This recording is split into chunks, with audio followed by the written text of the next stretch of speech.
So many people saying in a new Wall Street Journal poll that the American dream is dead. It's slipping out of reach. Fewer people believe that anyone who works hard can get ahead.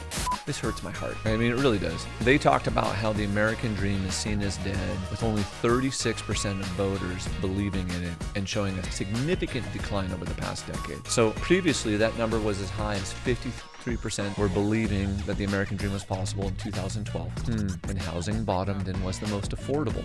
Think about it. And then it was 48% by 2016. So right now, literally only 1 in 3 Americans believe that the American dream is possible. And then, so what's happening is then this becomes comparable to the Great Recession, the Great Depression, with significant social consequences and unrest. So BP, you guys nailed this part. We just nailed it. BP being breaking point.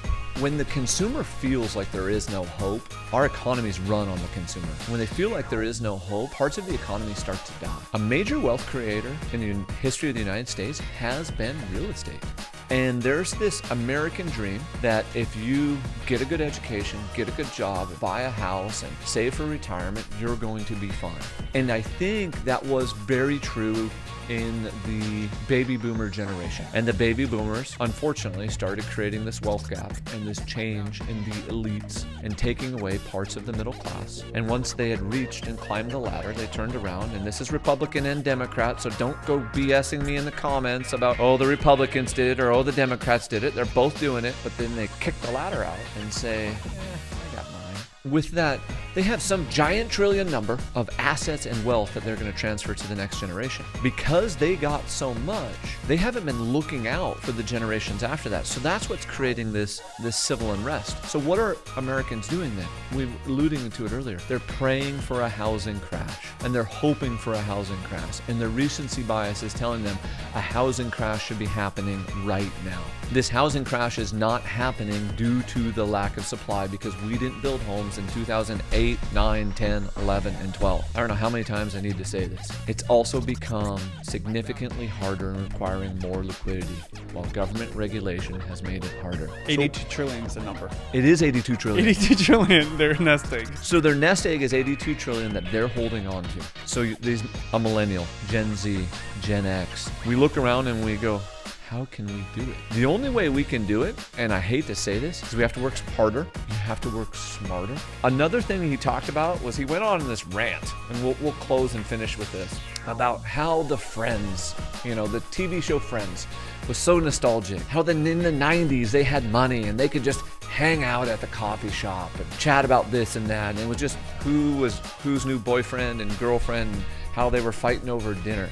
As a kid from the 90s, it's partially true. But one thing that we take for granted is how rich our society has become. I was born in the late 70s. I grew up in the 80s and the 90s. We had one TV. We had one phone.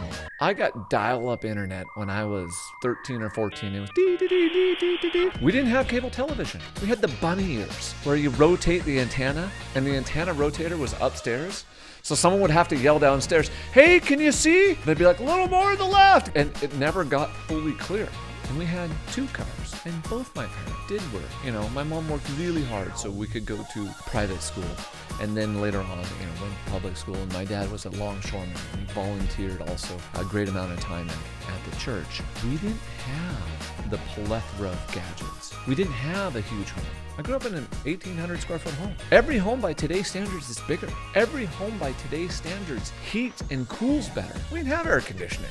We had a wood stove and some little cadet heater. There wasn't a TV in every room. There wasn't 3 to 4 cars in the driveway. Everyone didn't have a cell phone. So part of this, looking back at the 80s and the 90s with nostalgia, we just didn't spend as much money because we just didn't have as much. We didn't have a Netflix subscription, a Spotify subscription, and Disney Plus, and Paramount, and Peacock, and Hulu, and Pandora. So you just weren't spending as much money. So you had more disposable income that could go to housing, and you weren't as distracted.